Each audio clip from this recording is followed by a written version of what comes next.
Hello students, this is the lecture of class 9th and topic is probability. तो आज हम लोग probability को डिस्कस करेंगे, टोटली बेसिकली डिस्कस करेंगे इसको।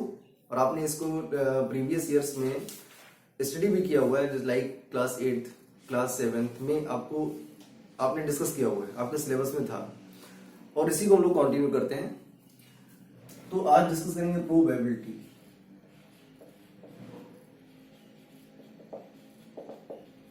Probability, what is the mean of probability? Probability का मीन क्या होता है? तो generally in one word we can say probability means होता है चांस।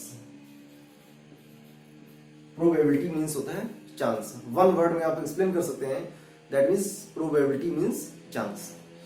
अब इसका मतलब क्या हुआ? जैसे एग्जांपल लेते हैं, if we toss a coin, if we toss a coin, we don't know heads come और tail come। आपको नहीं पता होता है कि हेड आएगा या फिर टेल आएगा। In that case we take chance, that is head और टेल, हेड आएगा या फिर टेल आएगा। तो ये होता है आपका चांस। इसके लिए क्या करते हैं, फॉर्मूला कौन सा यूज करते हैं?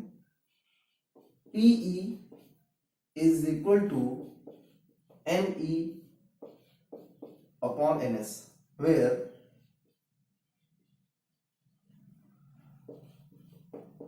E is event, E आपका इवेंट होता है जिसकी प्रोबेबिलिटी आपको फाइंड आउट करनी होती है, एंड S आपका होता है, S इज सैंपल स्पेस। अभी सैंपल स्पेस क्या होता है? सैंपल स्पेस का मतलब होता है total outcomes, total outcomes. Sample space का मतलब हो गया टोटल आउटकम्स। जैसे आपने ये कॉइन को टॉस किया तो उसमें टू फेसेस होंगे, one is head and other one is tail. तो जो हेड एंड टेल आएगा उसको पुट करेंगे हम लोग सैंपल स्पेस में, और सैंपल स्पेस जो होता है उसको हमेशा करली ब्रैकेट में यूज करते हैं। दैट मीन्स जब एस लिखेंगे, एस इज इक्वल टू, तो जो भी आपका आउटपुट होगा उसको हम लोग करली ब्रैकेट में पुट करेंगे। अगर आप एग्जांपल लेते हैं हेड एंड टेल का, कॉइन का एग्जांपल लेते हैं, तो उसमें सैंपल स्पेस बनेगा आपका H and T, head and tail. तो किसी भी सैंपल स्पेस को always put in curly bracket, करली ब्रैकेट में ही पुट किया जाता है। ये आपका मेन फार्मूला होता है। इसके साथ साथ इसकी जो लिमिट होती है, प्रोबेबिलिटी की लिमिट होती है less or equal to 1, less or equal to 0। Always line between 0 and 1। Probability कभी भी जीरो से लेस नहीं होगी। अगर 0 से लेस होगी दैट मीन्स निगेटिव होगी, और प्रोबेबिलिटी आपकी निगेटिव नहीं होती है। नेवर ग्रेटर देन 0, कभी भी ग्रेटर देन 1, कभी भी 1 से बड़ी नहीं होगी। तो प्रोबेबिलिटी अगर आपकी 1 से बड़ी आ रही है, दैट मीन्स कैलकुलेशन में कुछ प्रॉब्लम है, आपने गलत किया हुआ है या गलत सॉल्यूशन किया हुआ है आपने। तो प्रोबेबिलिटी हमेशा इक्वल टू 1 या लेस देन 1 होती है, इक्वल टू 0 या ग्रेटर देन 0 होती है। ये ध्यान रखें आप। अब इसी पर बेस्ड कुछ क्वेश्चंस होते हैं, आपके एक्सरसाइज में जो क्वेश्चंस दे रखे हैं उन क्वेश्चंस को डिस्कस करेंगे। तो स्टार्ट करते हैं। Question number first,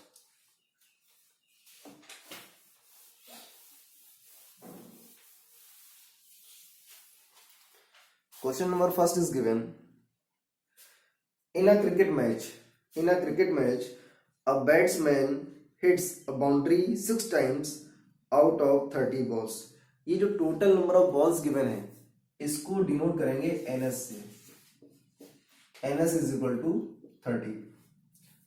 NS, N का मतलब हो गया number, total number of balls that means 30। आगे उसने बोला हुआ है find the probability that C did not hit a boundary. आपको ऐसी बॉल्स का प्रोबेबिलिटी फाइंड करनी है जिसको हिट नहीं करना है। तो पहले लिखेंगे number of hits balls, number of hits balls, number of hits balls is equal to given as 6. Does not hit balls, does not hits balls. Total ball given है हमारे पास 30, उसने हिट किया हुआ 6 बॉल्स को. डज नॉट हिट के लिए क्या करेंगे, 30 माइनस 6 करेंगे तो मिलेगा आपको 24. और यही आपका इवेंट है. आपको जिस इवेंट की प्रोबेबिलिटी फाइंड करनी है, that means does not hit the balls, that means P, ये हो जाएगा आपका NE, नंबर ऑफ इवेंट जिसकी आपको प्रोबेबिलिटी फाइंड करनी है, वो आपका होता है NE. तो यहां से NE की वैल्यू होगी 24 और आपको फाइंड करना है PE, that means NE upon NS. NE की वैल्यू गिवन है 24, NS की वैल्यू गिवन है 30. सिंप्लीफाई करेंगे, 6 4 जा 6 5 जा, that means 4 upon 5. That is your answer. Now we start question number 2.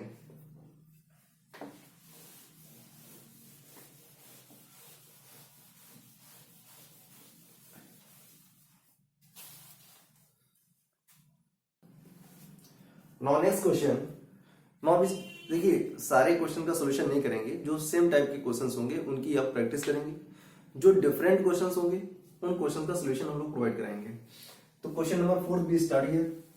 4 is given 3 coins are tossed. 3 coins are tossed simultaneously 200 times.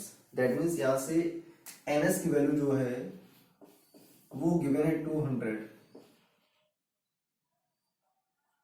NS given है आपका 200.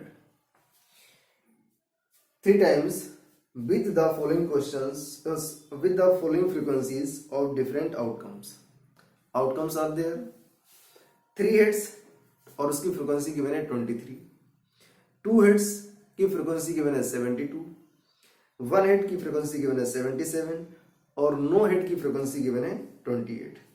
If the 3 coins are simultaneously tossed again, compute the probability of 2 hits coming up. आपको जो probability find करनी है, find करनी 2 hits की. That means यहां से NE जो आपका हो जाएगा, जो आपका इवेंट है, आपका जो इवेंट है वो है 2 हिट्स.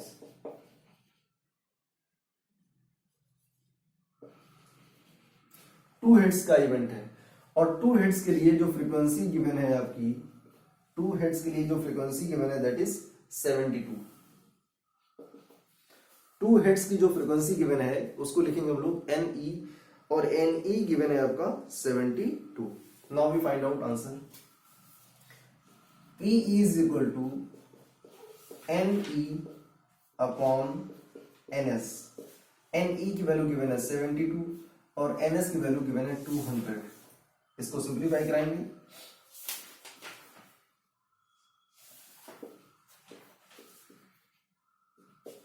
थर्टी 36 अपॉन 100 और 36 से को 100 से डिवाइड करेंगे तो मिलेगा 0.36. Probability always less than 1, always less than 1. Now we start next question.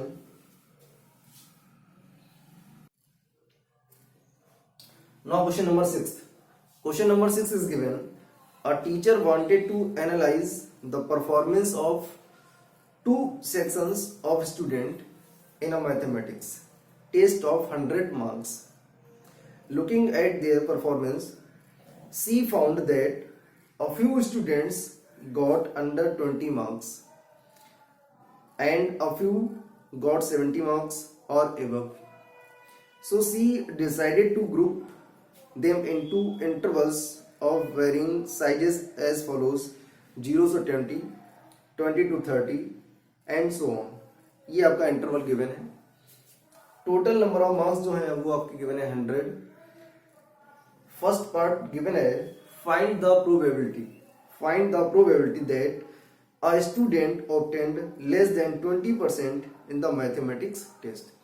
आपको ऐसे स्टूडेंट की प्रोबेबिलिटी फाइंड करनी है जिनके मार्क्स 20% से बिलो है. तो देखिए पहले यहां से चेक करेंगे. तो यहां से NS की जो वैल्यू है, total number of students, total number of students,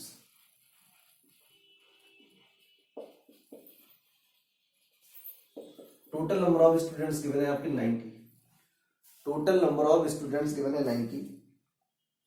first part है आपको ऐसे स्टूडेंट की प्रोबेबिलिटी फाइंड करनी है जिनके मार्क्स बिलो 20% है। तो ऐसे स्टूडेंट है हमारे पास 7 स्टूडेंट है जिनकी प्रोबेबिलिटी, जिनके मार्क्स जो है वो बिलो 20% है। तो इसकी प्रोबेबिलिटी क्या हो जाएगी, ये आपका हो जाएगा NS, total number of students जो है ये होगा आपका NS, और number of students who got below 20% marks, that means P is equal to हो जाएगा आपका NE अपॉन NS। NE आपका गिवन है 7 और NS की वैल्यू गिवन है 90, that is your answer. Second part is given number of students obtaining marks 60 और above, या तो 60 मार्क्स होंगे या उसके above मार्क्स जो हैं उन स्टूडेंट्स की आपको प्रोबेबिलिटी फाइंड करनी है। तो यहां से NE कितना हो जाएगा आपका, देखो ध्यान से, 60% एंड above 60%, ये आपके हो जाएंगे 15 plus 8, that means 23. Then we find out P is equal to NE upon NS. NE आपका 23, NS given है आपका 90. That is your answer. Now next. Now we start question number 7th. Question number 7th जो आपका given है उसमें total number of students given है, total number of